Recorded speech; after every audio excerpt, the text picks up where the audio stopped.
আমাদের সম্বন্ধ হলো অনিত্য, কিন্তু পরমেশ্বর ভগবান শ্রীকৃষ্ণের সঙ্গে সম্বন্ধ হলো নিত্য। হে ভক্তগণ, যে কথা বললাম আপনারা বুঝতে কি পারলেন?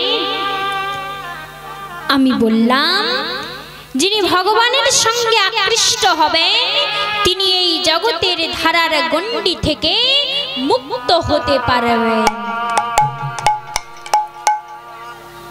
এখন প্রশ্ন, জগতের ধারা কি? জগতের ধারা হলো তুমি তোমার কর্মের গুণে এই সংসারে বারবার জন্ম নেবে, আর সংসারের স্বরূপ হলো তাপ, অর্থাৎ ত্রিতাপ জ্বালা তোমাকে সহ্য করতেই হবে। ত্রিতাপ জ্বালা কি? এই ত্রিতাপ জ্বালা হলো আধ্যাত্মিক, ভৌতিক আর আধিভৌতিক। হে ভক্তগণ, মনে রাখবেন এই সংসারের সম্বন্ধ কিন্তু অনিত্য। এই ত্রিতাপ জ্বালা তোমাকে সহ্য করে মরতেই হবে। কিন্তু হে ভক্তগণ, কৃষ্ণের সঙ্গে সম্বন্ধ হলো নিত্য। তোমাকে কোনোদিন জ্বালা সহ্য করতে হবে না, আর মরতেও হবে না। যারা কৃষ্ণকে চায় না তারা ভোগে ব্যস্ত। এই ভোগীরা মনে করে গৃহ সংসার নিয়ে স্বাচ্ছন্দ্য ফুর্তি করে দিন কাটানো যায়, পরে বৃদ্ধ হলে যখন অকেজো হয়ে যাব তখন না হয় হরিভজন করে দিন কাটাবো। কিন্তু হে ভক্তগণ, বাস্তবিক পক্ষে তাদের সেই চিন্তাধারা সম্পূর্ণ ব্যর্থ হয়। পরম নিয়মিতা শ্রীকৃষ্ণের অভয়াচরণে শরণাগত ভক্ত জানেন সর্বান্তর্যামী পরমেশ্বর ভগবান শ্রীকৃষ্ণ তার ভক্তের সমস্ত প্রকারের অভাব অভিযোগ পূরণ করেন এবং প্রাপ্ত বস্তু সংরক্ষণ করেন। হে ভক্তগণ, এই সম্বন্ধে পরম নিয়মিতা আমাদের ভগবান শ্রীমদ্ ভগবদ গীতার 9ম অধ্যায়ের 22 শ্লোকে বলছেন, অনন্যশ্রিয়ন্তো মাং যে জনা পর্যুপাসতে তেষাং নিত্যাভিযুক্তানাং জগৎক্ষেমং বহাম্যহম।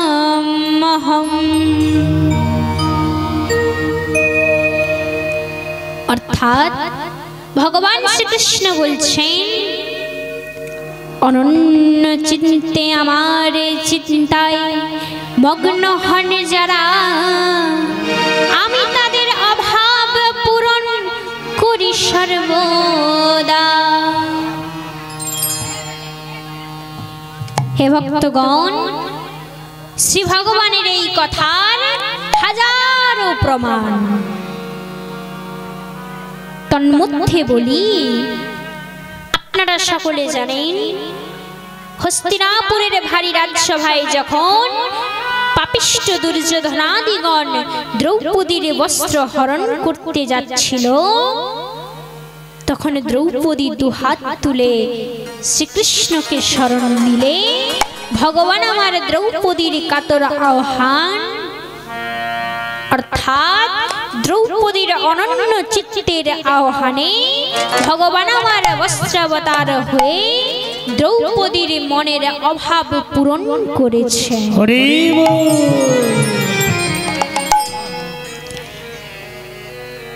হে ভক্তগণ, শ্রী ভগবানের চরণে শরণাগত হলে ভগবান ভক্তের প্রাপ্ত বস্তু সংরক্ষণ করে রাখেন।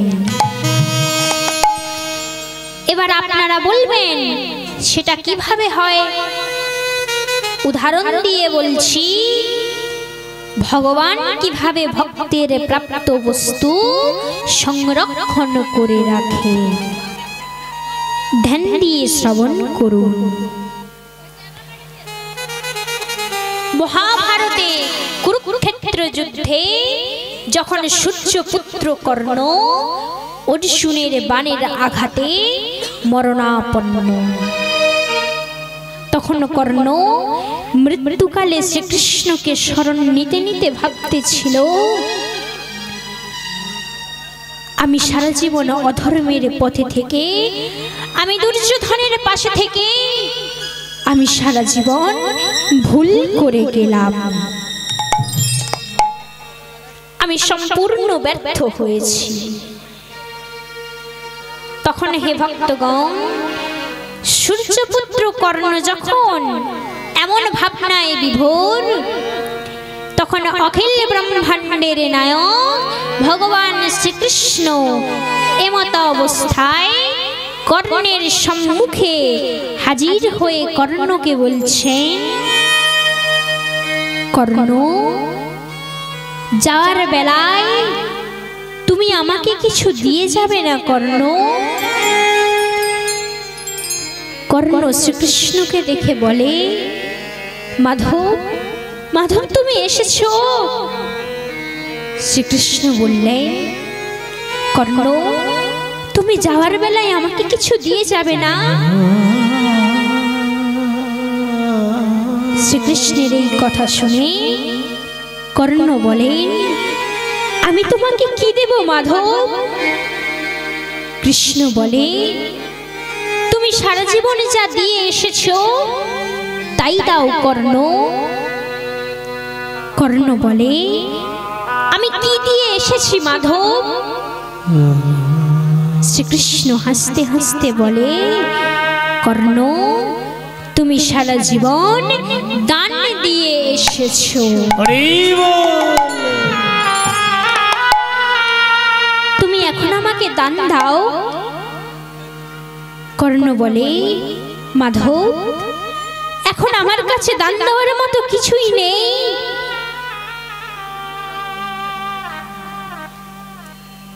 শ্রীকৃষ্ণ বললে, কর্ণ, তোমার কাছে নিশ্চয়ই কিছু আছে। কর্ণ বললেন, মাধব, এখন আমার কাছে দান দেওয়ার মতো কিছুই নেই। মাধব, তুমি আমায় উপহাস করছো? কৃষ্ণ বলে, না কর্ণ, আমি তোমায় উপহাস করছি না। জীবনের শেষ বেলায়ও তুমি দান দিয়ে ইতিহাস হও, সেটাই স্মরণ করিয়ে দিচ্ছি। নিতাই গৌর প্রেমানন্দে হরি বল হরি বল। হে ভক্তগণ, শ্রীকৃষ্ণের মুখে কর্ণ তার কৃতিত্বের কথা শুনে আনন্দে বিভোর হয়ে করজোড়ে বলে, মাধব, এখন যে আমার কাছে দান দেওয়ার মতো কিছুই নেই। শ্রীকৃষ্ণ বললেন, কর্ণ, তোমার দান সোনা দ্বারা বাঁধানো। হে ভক্তগণ, কর্ণ কৃষ্ণের মুখে যেই না এই কথা শুনেছে, তার দাঁতে স্বর্ণ রয়েছে। কর্ণ তৎক্ষণাৎ একটি পাথর খণ্ড নিয়ে পাথরের আঘাতে দাঁতকে মুখের মাড়ি থেকে উৎপাটিত করে শ্রীকৃষ্ণকে দান করতে আসছে।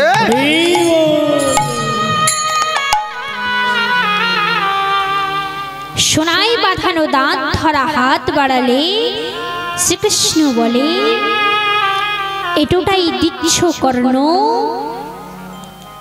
কর্ণ তৎক্ষণাৎ লজ্জিত হয়ে পড়ে, ক্ষমা করো আমাকে মাধব। অতঃপর কর্ণ পাথরের আঘাতে ধরিত্রীর বুক থেকে গঙ্গা মাতাকে প্রকট করলেন। অতঃপর কর্ণ গঙ্গা জলে স্বর্ণ ধৌত করে শ্রীকৃষ্ণকে দান করলেন। হে ভক্তগণ, এতক্ষণ আমি যে কথাগুলো বললাম, কি কারণে বললাম মনে রাখবেন, ভগবান সকলের জীবনে ভালো কর্মগুলোকে সংরক্ষণ করে রাখেন। নিতাই গৌর প্রেমানন্দে হরি বল হরি বল। এখানে কর্ণের দান ভালো কর্ম, তাই ভগবান তা সংরক্ষণ করে রেখেছিলেন। আর অন্তিম কালে কর্ণকে স্মরণ করিয়ে দিলেন। হে ভক্তগণ, এই সংসারে যারা লোভী ভোগী বিষয়ী মানুষেরা চিন্তা করে, আমি চলে গেলে আমার বৃদ্ধ মাকে কে দেখবে, আমার স্ত্রীর কি দশা হবে, তার চেয়ে কৃষ্ণকে বাদ দিয়ে আমি আমার জীবন সার্থক করি। হে ভক্তগণ, আমি আগেই বলেছি, এই চিন্তা ভাবনা তাদের সম্পূর্ণ ব্যর্থতায় পর্যবসিত হয়। আমার প্রশ্ন ছিল, আমার মহাপ্রভু গৃহত্যাগ করলেন কেন? হে ভক্তগণ, আমার মহাপ্রভুর গৃহত্যাগের ফলে সচিমাতা ও বিষ্ণুপ্রিয়া দেবী কি গৌরহরির বিরহে কাতর হয়েছিলেন না কাতর হননি? হে ভক্তগণ, মনে রাখবেন, মহাপ্রভুর গৃহত্যাগের ফলে সচিমাতা ও বিষ্ণুপ্রিয়া দেবী গৌরহরির বিরহে কাতর হননি। তারা সর্বদা গৌরহরির চিন্তা করতেন, তার স্মরণ করতেন, তার ধ্যান করতেন, গৌরহরির আরাধনা করেই জীবন যাপন করতেন। হে ভক্তগণ, সচিমাতা ও বিষ্ণুপ্রিয়ার এই জীবনধারার অপর নাম ছিল কৃষ্ণ ভাবনাময় জীবন। হে ভক্তগণ, এই কৃষ্ণ ভাবনাময় জীবন প্রত্যেক মানুষের হওয়া উচিত। সচিমাতা আর বিষ্ণুপ্রিয়া দেবী যে মহাপ্রভুকে স্মরণ করে দর্শন পেতেন, সে কথাও শাস্ত্রে উল্লেখ রয়েছে। আর সচিমাতার পরিবার বলতে বোঝায় সচিমাতা, বিষ্ণুপ্রিয়া দেবী আর ঈশান। এদের কোনো অভাব নেই। হে ভক্তগণ, মহাপ্রভু কেবল সচিমাতা ও বিষ্ণুপ্রিয়া দেবীর হৃদয়নাথ বা হৃদয় নিধি ছিলেন না, আমার মহাপ্রভু সমস্ত ভক্তের হৃদয়ে বাধা ছিলেন। হে ভক্তগণ, ভগবান আমাদের বলছেন, যিনি আমার জন্ম কর্ম সমস্ত কার্যকলাপ দিব্য অপ্রাকৃত বলে জানেন, তাকে আর এই জগতে জন্মগ্রহণ করতে হয় না। তিনি আমার নিত্যধাম গোলকে থাকেন। কিন্তু এই সংসারের মানুষ ভাবে ভগবানের লীলা সব ঠিক নয়। মানুষ ভাবে আমার মতোই ভগবানের চলা উচিত। ভগবান যা করেন তা ভালো কাজ করেন না। হে ভক্তগণ, আমার মহাপ্রভু যদি গৃহে থাকতেন, তাহলে মহাপ্রভুকে মানুষ ভুল বুঝত। মহাপ্রভু জানতেন, সন্ন্যাসীকে প্রতি যুগে লোকে শ্রদ্ধা জ্ঞাপন করে। সন্ন্যাসী সবার প্রণম্য। সন্ন্যাসীরাই পরিব্রাজক রূপে দেশের সব জায়গায় পরিভ্রমণ করতেন। আর সন্ন্যাসীরা কৃষ্ণ ভাবনামৃত অনুশীলনের শিক্ষা দেওয়ার উদ্দেশ্যে আদর্শ সন্ন্যাসী গড়ে তোলার লক্ষ্যে মহাপ্রভু স্বয়ং সন্ন্যাস ব্রত অবলম্বন করলেন।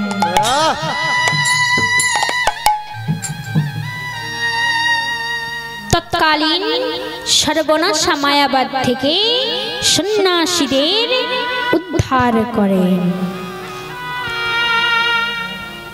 তাই মহাপ্রভু সন্ন্যাসীদের নিয়ে বলতেছিলেন,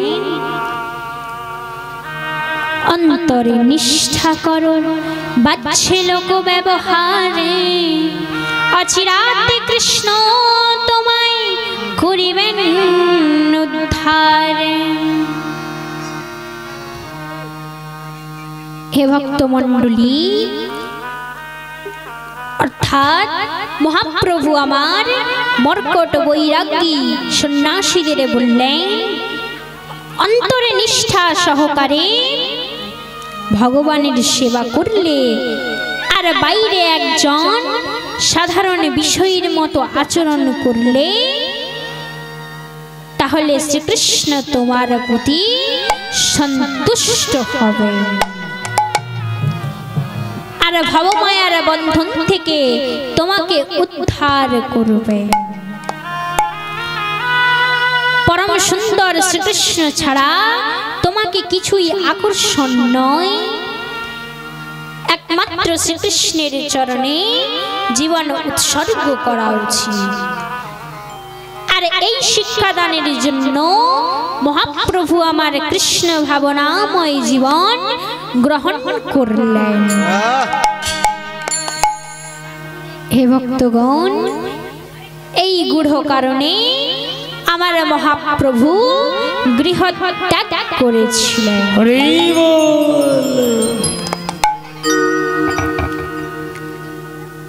হে ভক্তগণ, আমার তৃতীয় প্রশ্ন ছিল, মহাপ্রভু গো, তুমি যদি সন্ন্যাস নেবে তাহলে বিয়ে করেছিলে কেন?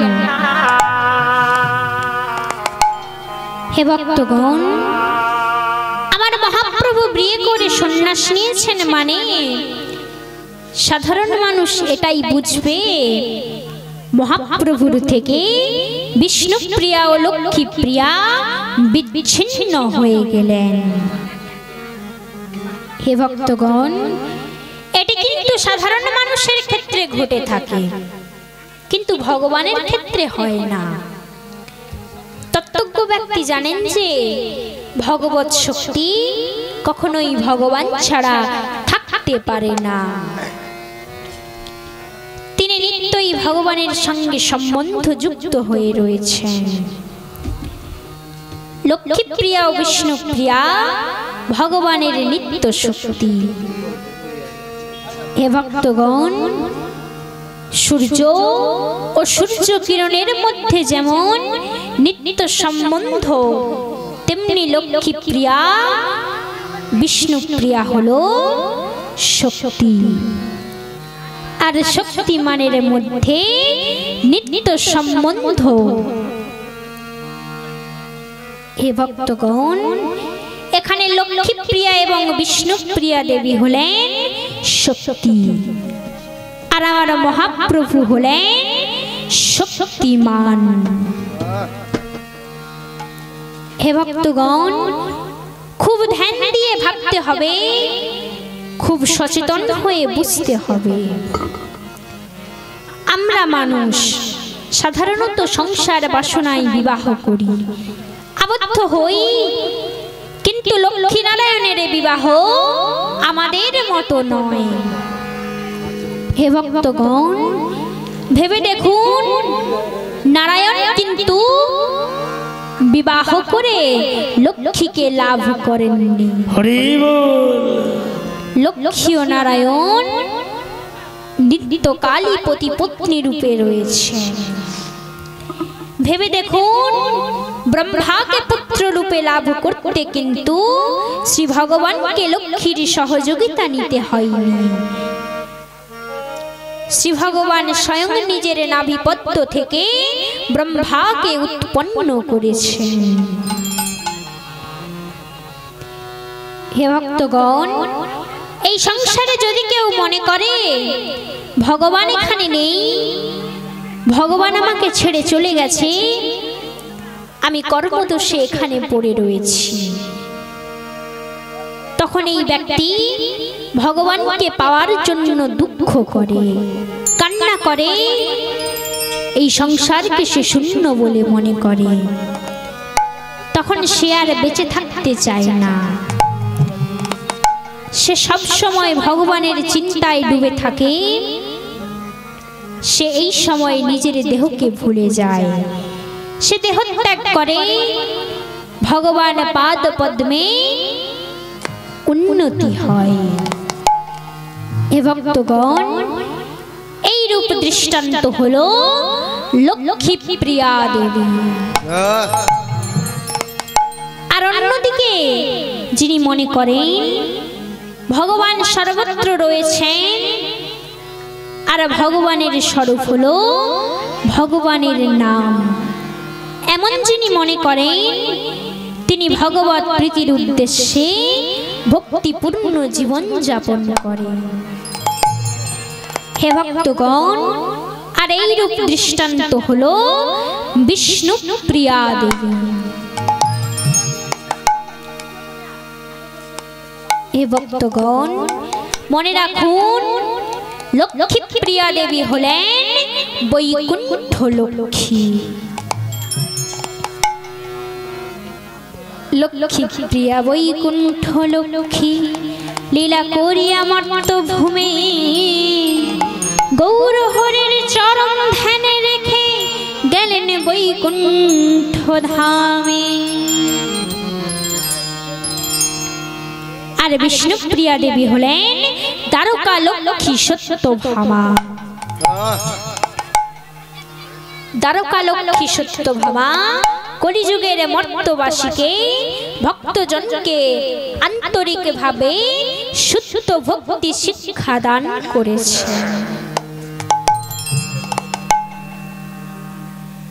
দ্বারকা লক্ষ্মী সত্যভামা মোদের বিষ্ণু প্রিয়া, গৌরাঙ্গের নাম ভজনে ভক্তে দিলেন শিখাইয়া।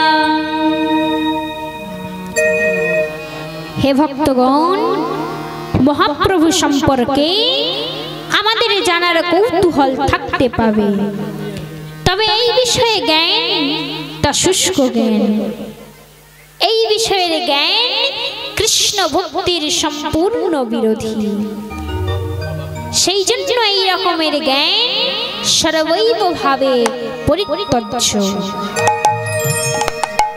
আজ থেকে 500 বছর পূর্বে আমাদের দেশে হাজার হাজার বড় বড় অভক্ত সন্ন্যাসী কাশী সহ সর্বত্র ভগবানের সম্বন্ধে ভুল বার্তা প্রচার করেছিলেন।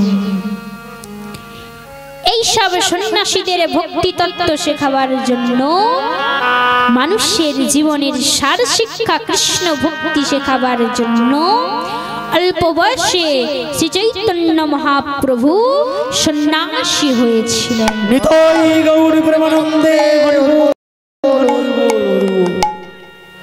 হে ভক্তগণ, এখন আমাদের কাছে মহাপ্রভুর দেওয়া নাম সদা জপ করা, আর যেখানে মহাপ্রভুর কথা হবে সেই স্থানকে মহাপ্রভুর অবতরণ ক্ষেত্র রূপে গড়ে তোলা। হে ভক্তগণ, ভাবছেন কিভাবে সম্ভব হবে? আজ এই সময়ে প্রভুকে হরি বলে দুটি বাহু তুলে ডেকে নিলেই হবে। ট্রেনে বাসে করে কেন যাব নদিয়ায়, ট্রেনে বাসে করে কেন যাব নদিয়ায়, বাহু তুলে হরি বলে নেব ডাকিয়া, বাহু তুলে হরি বলে নেব ডাকিয়ায়। ট্রেনে বাসে করে কেন যাব নদিয়ায়, ট্রেনে বাসে করে কেন যাব নদিয়ায়। বাহু তুলে হরি বলে নেব ডাকিয়া। আমার গৌর সুন্দরে, আমার গৌর সুন্দরে, গৌর সুন্দরে, আমার গৌর সুন্দরে। বাহু তুলে হরি বলে নেব ডাকিয়া, বাহু তুলে হরি বলে নেব ডাকিয়া।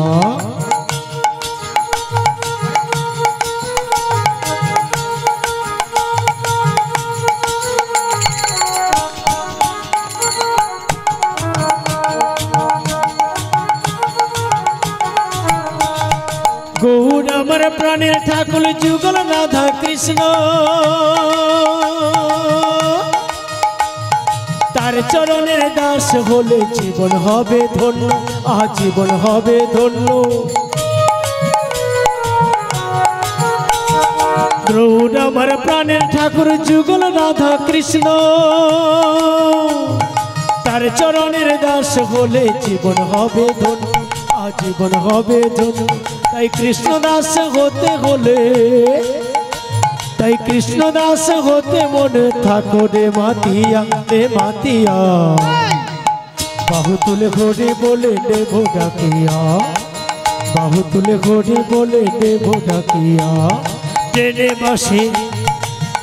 বাসে করে কেন যাব নদিয়ায়, ট্রেনে বাসে করে কেন যাব নদিয়ায়। বাহু তুলে হরি বলে নেব ডাকিয়া, বাহু তুলে হরি বলে নেব ডাকিয়া।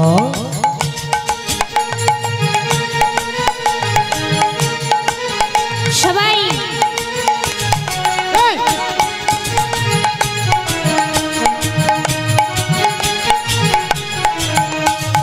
সুখ শান্তি আমার গৌর আনন্দ মূরতি, আমার মাথায় থাকো ঝোঁকে জানাই প্রণতি, আহা জানাই প্রণতি। সুখ শান্তি আমার গৌর আনন্দ মূরতি, আমার মাথায় ঝুঁকে তোমার জানাই প্রণতি। তাই তুষার বলে মুখ তুললে, তুষার বলে মুখ তুললে দেখি যেন আছো গো দাঁড়িয়ে দাঁড়িয়ে। বাহু তুলে হরি বলে নেব ডাকিয়া, সবাই বাহু তুলে হরি বলে নেব ডাকিয়া। আমার গৌর সুন্দরে, আমার গৌর সুন্দরে, গৌর সুন্দরে, আমার গৌর সুন্দরে। হরি বলে বাহু তুলে নেব ডাকিয়া। ট্রেনে বাসে করে কেন যাব নদিয়ায়, ট্রেনে বাসে করে কেন যাব নদিয়ায়। বাহু তুলে হরি বলে নেব ডাকিয়া, বাহু তুলে হরি বলে নেব ডাকিয়া, বাহু তুলে হরি বলে নেব ডাকিয়া, বাহু তুলে হরি বলে নেব ডাকিয়া, বাহু তুলে হরি বলে নেব ডাকিয়া। বলুন দুহাত তুলে পরমানন্দে রাধে রাধে। হে ভক্তগণ, হে ভক্তিমতী মায়েরা, আমরা যারা অহংকারী, আমরা অনেকেই মনে করি আমি আমার মধ্যে আমি স্বামী। তাহলে তাদের উদ্দেশ্যে বলি, তাহলে তুমি যা চাইবে, তুমি যা ভাববে, তাই তো তোমার হবে। তাই কি হয়? আমরা তো কেউ চাই না আমাদের চুল পাকুক, দাঁত পড়ুক, তবু আমরা বৃদ্ধ হই। চুল পাকে, দাঁত পড়ে, তাহলে বলুন তো মাগো, আমি কি আমার মধ্যে আমি স্বামী? তাই বলি, অহংকার ছেড়ে প্রভুর কৃপা পেতে প্রভুর সামনে চলুন। প্রভুর সামনে গেলে প্রভু আপনাকে অবশ্যই কৃপা করবেন। একবার ভগবান জগৎকে শিক্ষা দেওয়ার জন্য, জগৎকে উদাহরণ দেওয়ার জন্য শ্রীকৃষ্ণ এক লীলা করে দেখাচ্ছেন। যশোদা মাতা যমুনায় দ্বীপ ভাসাতে গিয়েছেন, বেশ বেশ, সাথে সাথে শ্রীকৃষ্ণও গিয়েছেন। যশোদা মাতা দ্বীপ জ্বালিয়ে নদীতে ভাসাচ্ছেন। এই মধ্যে নদীতে ভেসে যাওয়া দ্বীপ ধরে ধরে নদীর তীরে তুলছেন শ্রীকৃষ্ণ। হরি বল। শ্রীকৃষ্ণের এই কাজ দেখে যশোদা মাতা বললেন, কি করছো পুত্র? ভগবান হাসতে হাসতে বলেন, আমি দ্বীপ উদ্ধার করছি মাতা। যশোদা মাতা বললেন, কটা দ্বীপ উদ্ধার করবে পুত্র? লীলাধর বলেন, মাতা, যারা আমার সামনে আসবে আমি তাদের উদ্ধার। নিতাই গৌর প্রেমানন্দে হরি বল হরি বল। একথার তাৎপর্য হলো, ভগবানের সান্নিধ্যে যে যাবে সে উদ্ধার হবে। ভগবান তাকে কখনো ডুবতে দিবেন না। তাই হে ভক্তগণ, বিদ্যা লাভের জন্য একজন ছাত্রকে গুরু শিক্ষকের সঙ্গে যুক্ত হতে হয়, বিদ্যালয়ে যেতে হয়। ঠিক তেমনি প্রভুকে পেতে একজন ভক্তের ভক্তির প্রয়োজন। হরি বল। আর ভক্তি লাভের জন্য ভক্তির বিদ্যালয়ের প্রয়োজন। হে ভক্তগণ, এই সংসার ভূমে ভক্তির বিদ্যালয় বৃন্দাবন। এই বিদ্যালয়ের শিক্ষক শ্রীরাধা, শ্রীরাধার ভবন শ্রী বৃন্দাবন। তাই হে ভক্তগণ, আর কেন বিলক্ষণ? এবার মন পাখি ওড়াও, এই মনকে নিয়ে চলো বৃন্দাবনে। কি মায়েরা, আমার সাথে বৃন্দাবনে যাবেন তো? বৃন্দাবনে যেতে চান তো? তাহলে সবাই দুটি বাহু তুলে একসাথে। মেরা মন पंछी बोले,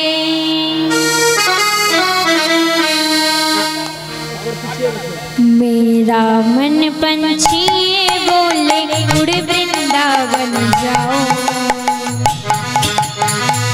ब्रज की लता पता में राधे राधे गाओ, राधे राधे गाओ, शाम शाम गाओ, राधे राधे गाओ, शाम शाम गाओ।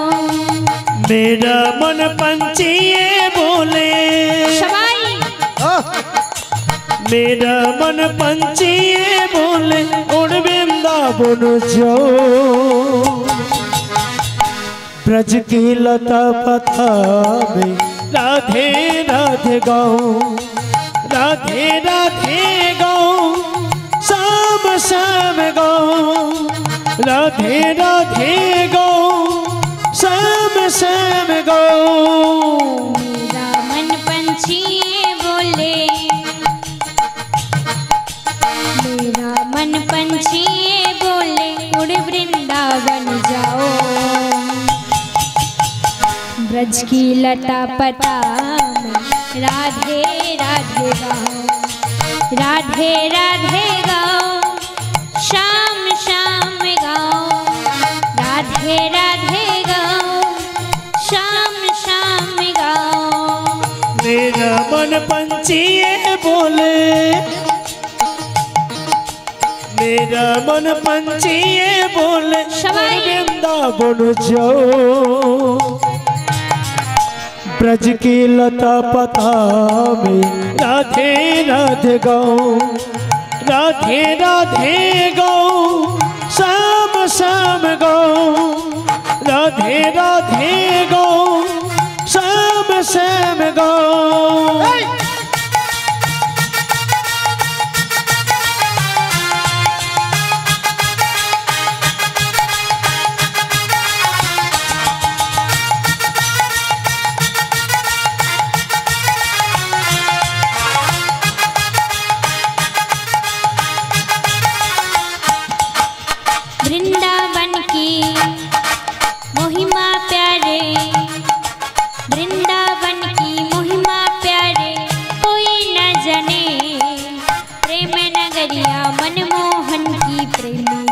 पहचाने। वृंदावन में महिमा प्यारी, वृंदावन में महिमा प्यारी कोई न जाने। प्रेम नगरिया मनमोहन की प्रेमी पहचाने। वृंदावन की महिमा प्यारे, वृंदावन की महिमा प्यारे कोई न जाने। प्रेम नगरिया मनमोहन की प्रेमी पहचाने। वृंदावन में महिमा प्यारी, वृंदावन में महिमा प्यारी कोई न जाने। प्रेम नगरिया मनमोहन की प्रेमी पहचाने। ओ,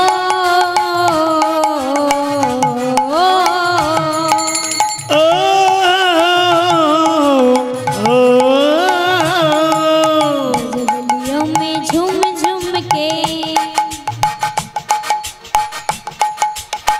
गलियों में झूम झूम के मन के तपन बुझाओ।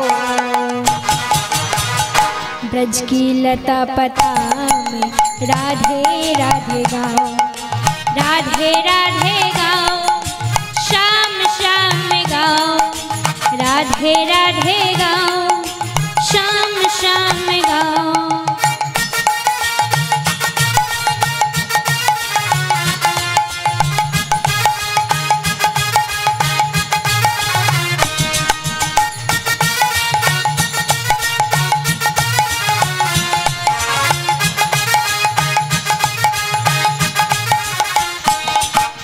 निधुवन जी में जहाँ कन्हैया, निधुवन जी में जहाँ कन्हैया रास रचते हैं। प्रेम भरी अपनी बांसुरिया पे बजाते हैं। निधुवन जी में जहाँ कन्हैया, निधुवन जी में जहाँ कन्हैया रास रचाते हैं। प्रेम भरी अपनी बांसुरिया आप बजाते हैं। निधुवन जी में जहाँ कन्हैया, निधुवन जी में जहाँ कन्हैया रास रचते हैं। प्रेम भरी अपनी बांसुरिया पे बजाते हैं। निधुवन जी में जहाँ कन्हैया, सवाई निधुवन जी में जहाँ कन्हैया रस रचाते हैं। प्रेम भरी अपनी बांसुरिया आप बजाते हैं। ओ,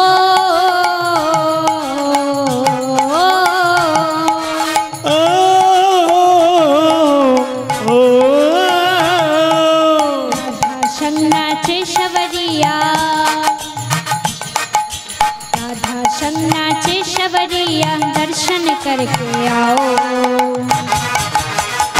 ब्रज की लता पता में राधे राधे गाओ, राधे राधे गाओ, शाम शाम गाओ, राधे राधे गाओ, शाम शाम गाओ। शबाई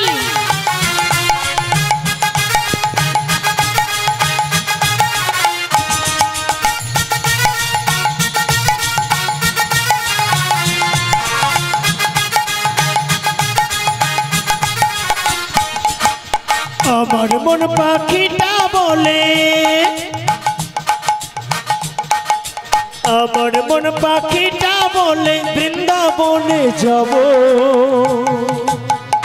বৃন্দাবনে গিয়ে আমি রাধে রাধে গাইব, রাধে রাধে গাইব, শ্যাম শ্যাম গাইব, রাধে রাধে গাইব, শ্যাম শ্যাম গাইব। আমার মন পাখিটা বলে,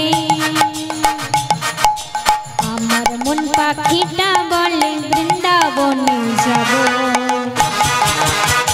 বৃন্দাবনে গিয়ে আমি রাধে রাধে গাইব, রাধে রাধে গাইব, শাম শাম গাইব, রাধে রাধে গাইব, শাম শাম গাইব, রাধে রাধে রাধে রাধে রাধে রাধে बोलो, श्याम श्याम श्याम श्याम श्याम श्याम बोलो। राधे राधे राधे राधे राधे राधे राधे बोलो श्याम श्याम श्याम श्याम श्याम श्याम बोलो राधे राधे राधे राधे राधे राधे बोलो श्याम श्याम श्याम श्याम श्याम श्याम बोलो राधे राधे राधे राधे राधे राधे बोलो श्याम श्याम श्याम श्याम श्याम श्याम बोलो राधे राधे राधे राधे राधे राधे बोलो श्याम श्याम श्याम श्याम श्याम श्याम बोलो राधे राधे राधे राधे राधे राधे बोलो श्याम श्याम श्याम श्याम श्याम श्याम बोलो बोलुन दुहात तुले परमानंदे राधे राधे আমাদের সংস্কৃতিতে প্রত্যেক দেবদেবীকে ভিন্ন ভিন্ন ভাবের কারণে পূজা করা হয়। শ্রীরামচন্দ্রকে মর্যাদা পুরুষোত্তম রূপে পূজা করা হয়, সীতা দেবীকে সহনশীলতার জন্য ভক্তি করা হয়, বিষ্ণুকে সঞ্চালনার জন্য পূজা করা হয়, লক্ষ্মী মাতা শ্রী ও সম্পদের দেবী রূপে ভক্তি করা হয়, পার্বতী মাতাকে শক্তি রূপে পূজা করা হয়, মহাদেবকে বৈরাগ্যের রূপ ভেবে পূজা করা হয়। কিন্তু হে ভক্ত মণ্ডলী, যখন আমরা প্রেমের ভাবের কথা বলি তখন রাধা কৃষ্ণের কথা আমরা বলি। প্রেমের একটি যুগল রাধা কৃষ্ণ, রাধা কৃষ্ণ যুগলকে একসাথে পূজা করা হয়। রাধা কৃষ্ণের প্রেম কথা জানার জন্য, প্রেমের পরিভাষা জানার জন্য কৃষ্ণের পরম ভক্ত গোলকে গেলেন। গোলক হলো প্রেম ও ভক্তির জায়গা। যমদগ্নির পুত্র পরশুরাম 21 বার পৃথিবীর ক্ষত্রিয়দের নিধন করেছিলেন। অতঃপর কয়েক বছরের মধ্যেই ক্ষত্রিয় রাজা পুনঃস্থাপিত হয়। ক্ষত্রিয়গণ ধর্মপূর্বক প্রজা পালন করায় সব বর্ণের মানুষ সুখী হন। রাজাগণ দোষ বিমুক্ত হয়ে ধর্মানুসারে রাজ্য শাসন প্রজা পালন করতেন। এই আনন্দপূর্ণ সময়কালে ক্ষত্রিয়দের মধ্য থেকে রাক্ষসের প্রাদুর্ভাব হতে থাকলো। পৃথিবী দেবী তাদের ভারে ত্রস্ত হয়ে উঠেছিল। দত্ত দানবেরা মদনমত্ত উচ্ছৃঙ্খল হয়েও রাজা হতে থাকলো। তারা নানা প্রকার রূপে পৃথিবীর ভার বৃদ্ধি করে প্রজাকুলকে পীড়িত করতে থাকে। তাদের উচ্ছৃঙ্খলতায় পীড়িত ও উদ্বিগ্ন প্রজাকুল অতি ব্যস্ত হয়ে পড়লে পৃথিবী দেবী প্রজাপিতা ব্রহ্মার শরণাপন্ন হলেন। প্রজাপিতা ব্রহ্মদেব গভীর সহানুভূতির সঙ্গে পৃথিবী দেবীর দুঃখ গাথা শ্রবণ করলেন। অতঃপর ব্রহ্মদেব সমাধিস্থ হলেন। বসুদেব গৃহে সাক্ষাৎ ভগবান পুরুষো পরম জনিষ্যতে তৎপ্রিয়ার্থং সম্ভবন্তু স্ত্রিয়ঃ।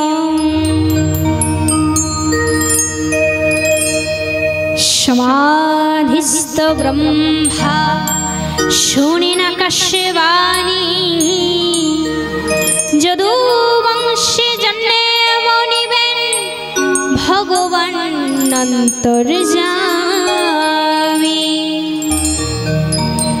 পৃথিবীতে জন্মে মোনা দেবাঙ্গনাগণ শিরোধার্য দেবগণ শুনে ব্রহ্মার